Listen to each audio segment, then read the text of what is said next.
Patriots are back on the practice fields on Monday and spent a large amount of time inside the red zone. How'd they do? We're going to break it down for you.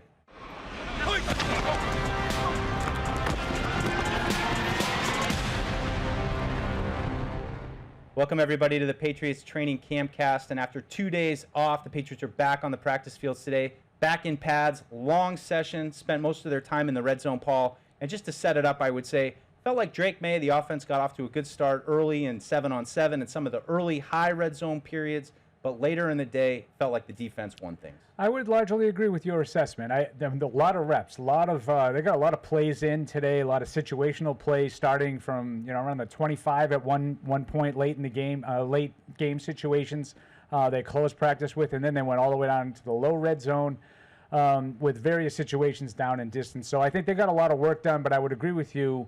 And DJ James was one guy in particular. I thought he really flashed that first day when he was with with Alex Austin, with Gonzo out and Carlton Davis out. But I thought he kind of flattened out a little bit the last couple of days. He was right back there today, including one rep against Stephon Diggs, which really caught my eye. Not an easy guy to keep track of, even in the red zone.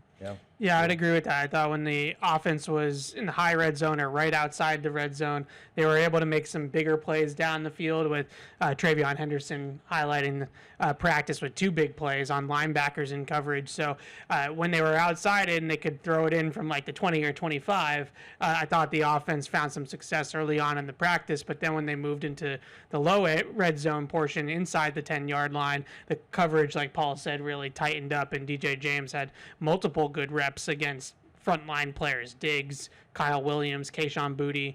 So it was a back and forth, which is always good to see, but the defense seemed to win that later portion of practice. Yeah, definitely another back and forth day. Let's highlight, though, the final play of practice. It was a 4th down. Controversial. About 4-yard line.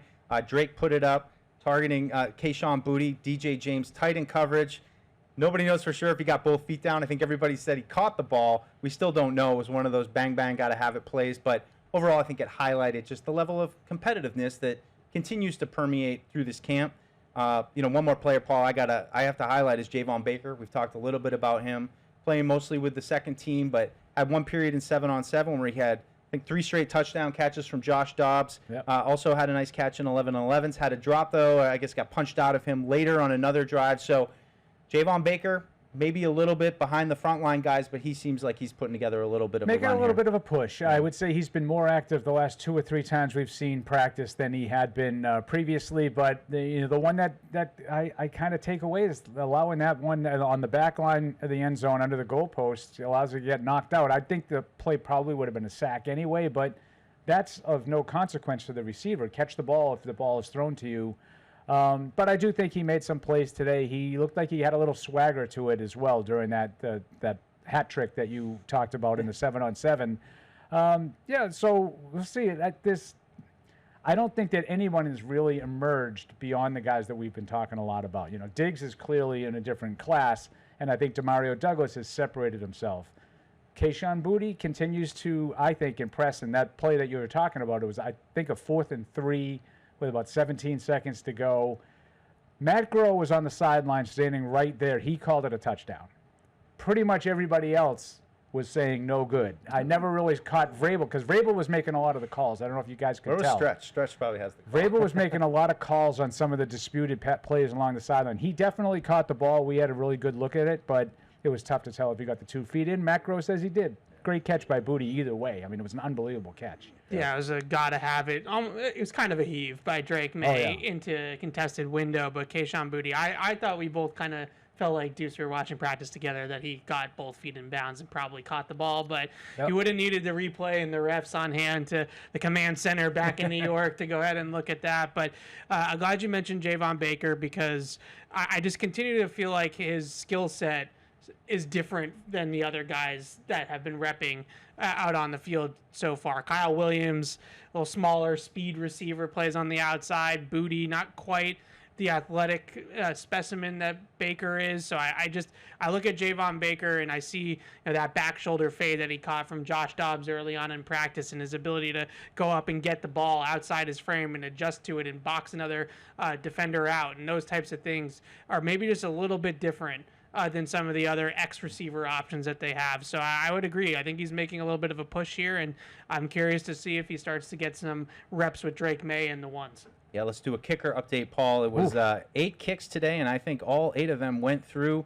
We thought they were all good. You confirmed from your perch, and you thought they looked pretty good. Yeah, I mean, my perch, for whatever it's worth. But, yeah, I thought in the stadium, I made a mention of that late in our podcast Friday night that I thought that was a strong night for the kickers. I think they took that into today's practice because, I've sort of been nitpicky a little bit about even some of the makes haven't looked great. Well, that hasn't been the case now for 2 or 3 practices.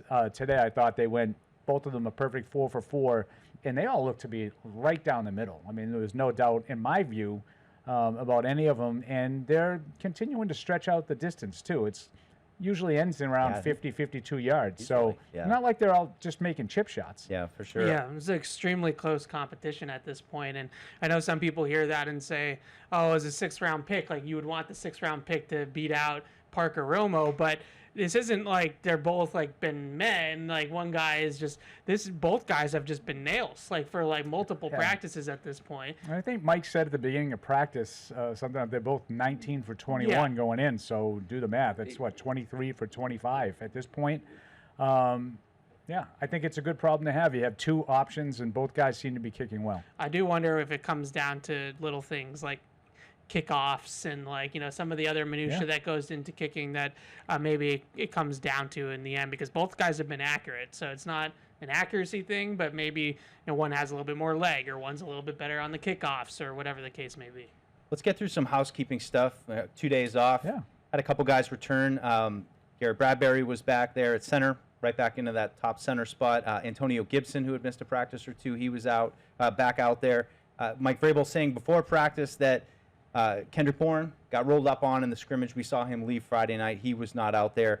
Carlton Davis was out there, continues to kind of do some warm-ups, and then doesn't really participate in He went down to the lower periods. Field. Yeah. And Fedarian Lowe, last remaining guy off the PUP list, so he was out there participating as well. The one that was kind of a bummer, though, for I think all of us, Caleb Von Chason, not out there. I'd seen something late when I was going back through Twitter on Friday night that somebody said he left. I did not see that Friday night, but he was not out there either.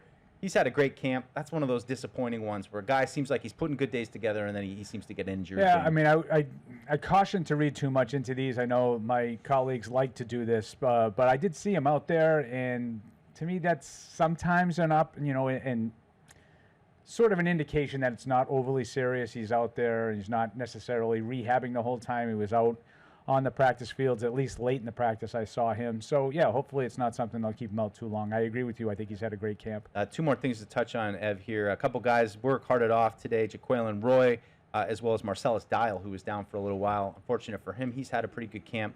We did see Morgan Moses left about, 3/4 of the way through practice. Hard to tell if that has to do with the pitch count that he's been on. But either way, it opened up an opportunity. Suddenly, Marcus Bryant, the rookie, there at right tackle, getting some snaps with the first team towards the end. Don't know exactly what that means, but that's a little bit of a new twist on the offensive line. Yeah, let's keep it on that because that's the positive to take away. The negative is there's been some injuries. And look, this day and age in the NFL, some of these things are just bumps and bruises that they are careful with some of the veteran players. Morgan Moses, for example, Carlton Davis, who's around and is doing some warm-ups and doing some individual and then kind of going and rehabbing. So, I'm not overly worried about, those guys, Gonzo. I think those guys are on a plan and there's something, to that. But Marcus Bryant, you mentioned him. The first day that I've seen him take reps at right tackle with the ones over Trey Jacobs as the top backup to Morgan Moses there at right tackle. No disrespect whatsoever to Trey Jacobs, but that's a draft pick that you just used in the 7th round on a really toolsy tackle. He's a big, tall, really good athlete. Played left tackle at Missouri opposite of Armand Membu, who went in the 1st round and played right tackle. So if Marcus Bryant makes a push here and ends up being your 3rd tackle, I think that's a positive development. A lot like Will Campbell and Jared Wilson starting would be a positive development. You're trying to raise the floor of that room and raise the talent level of that room. And if Marcus Bryant's a little bit better than Trey Jacobs or a little bit better than Fedarian Lowe as your swing tackle, that's a positive. And we know he can play the left side because he did it in college. So if he can flip back and forth, another positive. All right, well, we're going to gear up for joint practices on Wednesday. Probably a walkthrough tomorrow as they set the stage for that. If you're around, though, if you're able to make it down here for joint practices, definitely recommend it. But if not, you can tune into Patriots Unfiltered. We'll be live from training camp. And if you can't listen to that, tune into the Campcast right after. We'll break down the full joint practice and everything that went down. So we'll see you then.